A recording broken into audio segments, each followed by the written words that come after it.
سابق D G I S I lieutenant general retired Faiz Hamid کو فوجی تحلیل میں لے لیا گیا۔ کورٹ مارشل کی کارروائی شروع۔ آئی ایس پی آر کے مطابق فیض حمید کے خلاف سپریم کورٹ کے حکم پر کارروائی کی جا رہی ہے۔ فیض حمید کے خلاف ٹاپ سٹی کیس میں شکایت موصول ہوئی تھی۔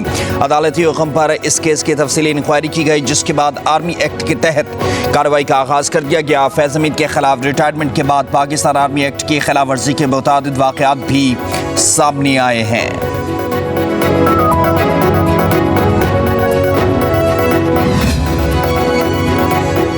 وزیر اعلیٰ پنجاب مریم نواز سے وفاقی وزیر عبدالعلیم خان کی ملاقات۔ باہمی دلچسپی کے امور نجکاری، ملکی معاشی اور سیاسی صورتحال پر گفتگو کے علاوہ لاہور کے ڈیولپمنٹ پروجیکٹ کے بارے میں بھی تبادلہ خیال ہوا۔ وزیر اعلیٰ پنجاب مریم نواز نے کہا کہ پنجاب بھر میں 600 سے زائد سڑکوں کی تعمیر و توسیع کے منصوبے کی تکمیل سے عوام کو سہولت ہوگی۔ صوبائی حکومت مہنگی بجلی کا مسئلہ حل کرنے کے لیے سولر پینل مہیا کرے گی۔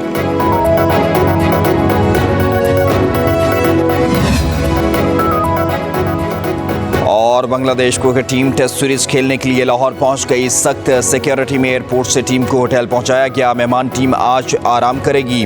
کل قذافی اسٹیڈیم میں پہلا ٹریننگ سیشن ہوگا۔ 3 روز ٹریننگ کے بعد 17 اگست کو بنگلہ دیش ٹیم اسلام آباد کے لیے روانہ ہوگی۔ پاکستان اور بنگلہ دیش کے درمیان 2 ٹیسٹ میچز کی سیریز کھیلی جائے گی۔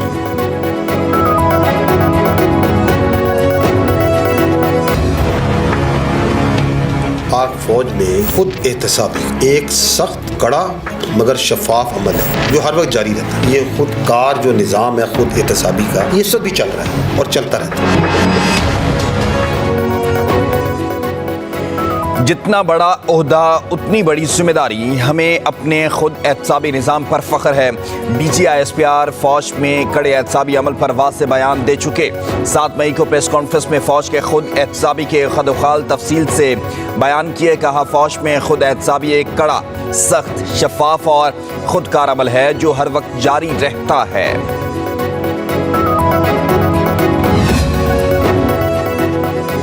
9 مئی میں مداخلت کی بات درست ہے تو یہ اکیلے فیض حمید کا کام نہیں۔ جنرل باجوہ اور جنرل فیض کا آپس میں گہرا تعلق تھا۔ دونوں کے سسر بھی انتہائی قریب رہے۔ وزیر دفاع خواجہ آصف کہتے ہیں 9 مئی کے حالات و واقعات کی انگلی فیض حمید کی طرف اشارہ کر رہی ہے۔ جنرل فیض کا ریٹائرمنٹ کے بعد بھی سیاسی واقعات میں ہاتھ رہا۔ جنرل فیض حمید باز آنے والے نہیں تھے۔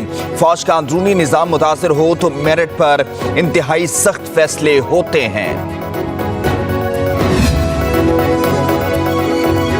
لیفٹیننٹ جنرل ریٹائرڈ فیض حمید کے خلاف ٹاپ سٹی کیس لے کر ہاؤسنگ اسکیم کے مالک معاذ احمد سپریم کورٹ گئے۔ عدالت میں موقف اپنایا۔ 12 مئی 2017 کو رینجرز اور آئی ایس آئی کے اہلکاروں نے دہشت گردی کے مبینہ کیس میں ٹاپ سٹی کے دفتر اور معاذ خان کی رہائش گاہ پر چھاپا مارا۔ سونے اور ہیروں کے زیورات اور رقم سمیت قیمتی سامان لوٹ لیا۔ فیض حمید کے بھائی سردار نجف نے ثالثی کی، مسئلہ حل کرنے کی کوشش کی۔ بریت کے بعد فیض حمید نے معاذ خان سے ان کے کزن کے ذریعے ملاقات کے لیے رابطہ کیا جو فوج میں بریگیڈیئر ہیں۔ درخواست میں دعویٰ کیا گیا کہ ملاقات کے دوران فیض حمید نے کہا کہ وہ چھاپے کے دوران چھینا گیا 400 تولہ سونا اور نقدی کے سوا کچھ چیزیں واپس کر دیں گے۔ درخواست میں کہا گیا کہ آئی ایس آئی کے ریٹائرڈ بریگیڈیئر نعیم فخر اور ریٹائرڈ بریگیڈیئر غفار نے مبینہ طور پر درخواست گزار کو 4 کروڑ نقد ادا کرنے اور کچھ مہینوں کے لیے ایک نجی چینل کو اسپانسر کرنے پر مجبور کیا۔ درخواست کے مطابق آئی ایس آئی کے کچھ سابق عہدیدار بھی ہاؤسنگ سوسائٹی کے غیر قانونی قبضے میں ملوث تھے۔ سپریم کورٹ نے 14 نومبر 2023 کو فیض حمید کے خلاف کچھ ثابت ہو چکا ہوگا، اس لیے تحویل میں لیا گیا۔ یہ اقدام فوج کے احترام عزت میں سنگ میل ثابت ہوگا۔ رانا ثناء اللہ نے کہا کہ کورٹ مارشل کے عمل کو فوجی طریقہ کار کے مطابق آگے بڑھنا ہے۔ فیض آباد دھرنے میں لوگوں کو اٹھانے میں فیض حمید کا کردار تھا۔ سپریم کورٹ کا خالصتاً ہاؤسنگ سوسائٹی کے بارے میں حکم تھا۔ ہمیں آئی ایس پی آر کے بیان تک ہی محدود رہنا چاہیے۔